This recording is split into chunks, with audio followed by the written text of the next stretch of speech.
E aí, tudo bem? Tudo tranquilo contigo? Professor Marques aqui nos estúdios do Universitário para a gente falar um pouquinho hoje sobre a parte de termoquímica. Está muito envolvido com o nosso cotidiano, tem muita coisa relacionada com isso, né? Que é a parte que estuda o calor envolvido tanto nas reações químicas, né? Quanto nos fenômenos físicos. Por exemplo, quando você aquece uma água, existe um fenômeno físico acontecendo aí que envolve o calor, certo? Então é isso que a gente vai falar. Põe na tela o slide aí para a gente dar uma olhadinha, ó. Então, tá aqui, a gente vai falar sobre o início da termoquímica, tá? Os primeiros passos dentro dela, que é essa parte aí que estuda efetivamente o calor envolvido nos processos químicos, então reações químicas, e nos fenômenos físicos, aqueles que não alteram a natureza da matéria. No exemplo que eu dei ali no começo, de você pegar a água e ferver, certo? Ela é água, continua sendo água, só muda a fase de agregação, aquilo que a gente chama ali de estado físico, tá?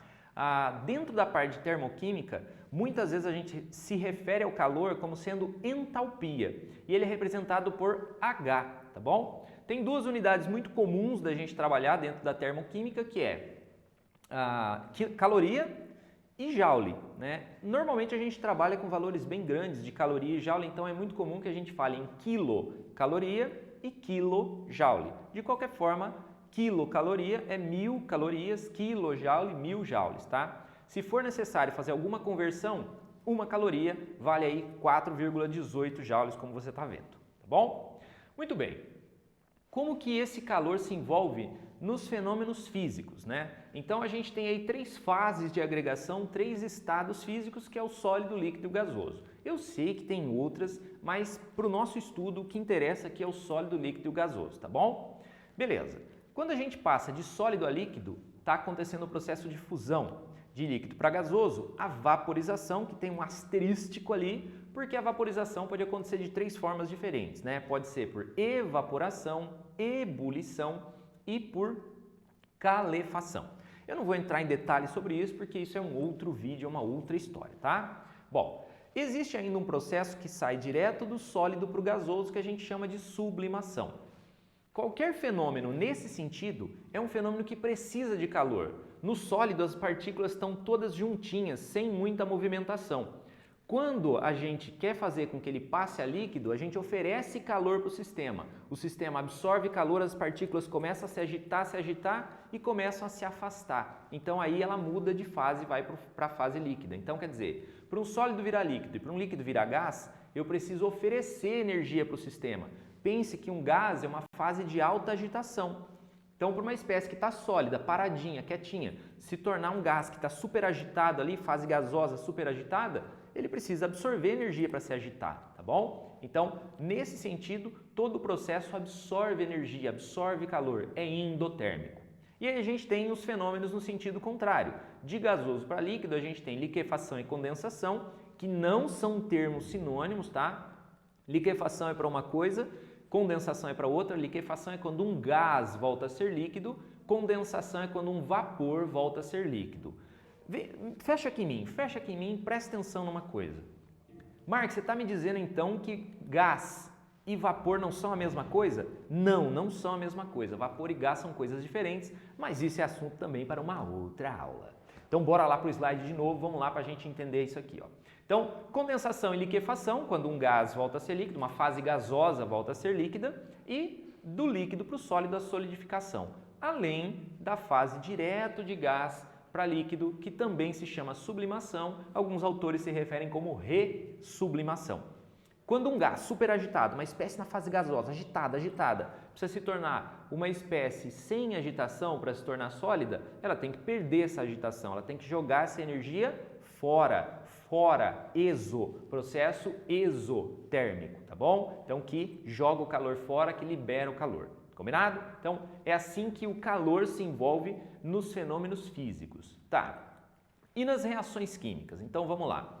Nas reações químicas, eu também vou ter fenômeno endotérmico e exotérmico, tá? Então, reação endotérmica, reação exotérmica. Lembre-se sempre que, cola em mim aqui, vem cá, fecha. Endo significa dentro, certo? Endo, dentro. Então, calor para dentro, ou seja, absorve o calor. Exo significa fora. Exo, fora, quer dizer, calor para fora, ou seja, libera calor, certinho? Bora voltar para o slide lá de novo, olha só. Então, reação endotérmica é aquela que absorve o calor durante o processo de reação. Reação exotérmica é aquela que libera calor durante o processo de reação, tá bom? Belezeira, então vamos falar de cada uma delas. A reação endotérmica, aquela que absorve calor, absorve energia, ela vai no decorrer do processo absorver essa energia. Como assim, Marx? Olha só, eu tenho um reagente, para esse reagente se tornar o produto, ele vai precisar absorver energia, absorver calor. Consequentemente, o reagente pega calor e se converte no produto, eu vou ter um produto com mais energia, assim como está mostrado aqui para você esquematicamente aqui no slide, tá? Então, ó, eu tenho um produto com bastante energia, um reagente com menos. Por quê? Porque o reagente absorveu durante o processo. Então, a gente diria que o calor do produto é maior que o reagente. Lá no começo da aula eu falei para você que o calor a gente costuma se referir a ele aqui dentro da termoquímica como entalpia. Então eu digo que a entalpia do produto é maior que a entalpia do reagente. Uma coisa muito útil para a gente analisar se uma reação é endotérmica ou exotérmica é a variação de entalpia, aquilo que a gente chama de ΔH, certo? Então a entalpia do produto menos a entalpia do reagente, né? A variação de entalpia, entalpia final, produto, menos entalpia inicial, reagente. Se a gente pensar que o produto tem mais energia do que o reagente, a entalpia do produto é maior que a entalpia do reagente, nós vamos ter um valor maior menos um valor menor. Isso vai dar um valor maior que zero, vai dar um valor positivo, tá? Então, reações endotérmicas têm ΔH positivo. Agora, fecha em mim aqui de novo. Não é para você decorar que ΔH positivo é reação endotérmica. É para você interpretar. Bom, se é produto menos reagente, como isso pode dar positivo? Só pode dar positivo se o produto for maior que o reagente. E para que o produto tenha mais energia que o reagente precisa absorver energia para dar o produto. Então, essa é a ideia, tá? Não fica com decorebinha de sinal, entenda o processo, tá? Volta para o slide, vamos lá. Então, aqui está a reação endotérmica. Essa reação endotérmica ela pode ser descrita graficamente, num gráfico que mostra o H, a entalpia, o calor, a energia, em função do caminho da reação. Como assim, Marx? Caminho da reação. Como é que uma reação química caminha? Ela começa no reagente e vai para o produto. Então, na primeira parte do gráfico, eu vou representar o meu reagente. Então, está aqui o meu reagente, que vai dar o meu produto lá no final do gráfico. Note que o produto está acima do reagente. Por quê? Porque a reação é endotérmica. Para que o reagente se transforme no produto, ele precisa absorver energia. E a energia absorvida está nessa diferença aqui, ó. É a diferença entre o produto e o reagente. Isso é o ΔH da reação. Para que o reagente se converta no produto, ele absorve toda essa quantidade de energia aí, tá bom? Então, esse aqui é o gráfico que descreve uma reação endotérmica, o produto acima do reagente. Legal. E a reação exotérmica, Marx? Então aí a gente pode pensar de forma análoga, né? Só que meio que invertido. Na reação exotérmica, o reagente vai ter que liberar calor durante o processo reacional. Então o reagente joga calor fora para se converter no produto. Consequentemente, eu vou ter um produto com menos energia. Se a gente for brincar na energia do produto e do reagente, a gente vai ter essa ideia, ó. A entalpia do produto é menor que a do reagente. Mas por quê, Marx? Porque o reagente precisa liberar energia para gerar o produto, ok? Então aí você tem essa relação. Se a gente pensar lá no ΔH, que é produto menos reagente, como eu tenho produto com menos energia do que o reagente, vai ficar um valor menor, produto, menos um valor maior, reagente. Valor menor menos valor maior, isso vai dar menor que zero, isso vai dar negativo. Isso é característico das reações exotérmicas. Então, ΔH negativo, ΔH menor que zero, caracteriza que aquela reação liberou o calor, que aquela reação é exotérmica, tá bom? Como é que eu represento isso aí num gráfico, Marx? Então, vamos lá para o gráfico da exotérmica. Vamos respeitar de novo o caminho da reação, no começo os reagentes, no final os produtos, só que agora o que acontece? Se a reação é exo, o reagente vai ter que liberar calor para gerar um produto com menos energia. Então, quer dizer, o meu reagente tem que estar acima. Então, no começo, eu tenho um reagente com mais energia que vai gerar para mim um produto com menos energia. Isso é característico de gráfico de reação exotérmica. Onde está o ΔH representado nesse gráfico?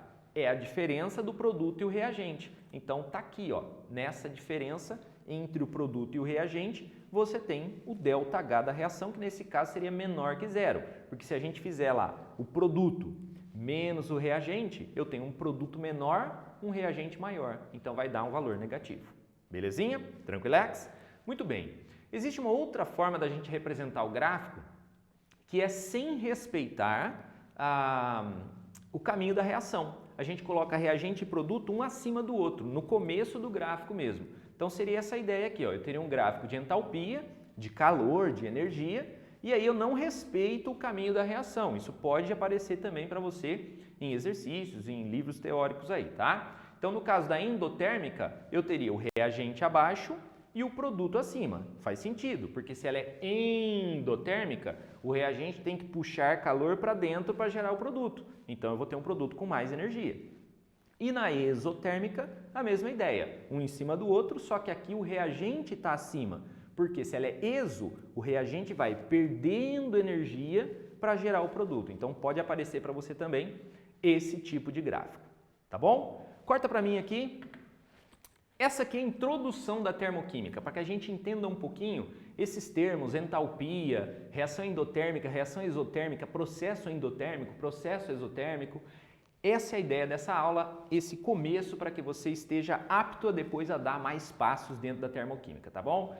Espero que você tenha entendido absolutamente tudo. Se você não entendeu alguma coisa, deixe nos comentários aqui, vai ser um prazer responder e te ajudar, combinado? Então é isso, a gente vai se ver aí num próximo vídeo. Goodbye, como eles dizem lá.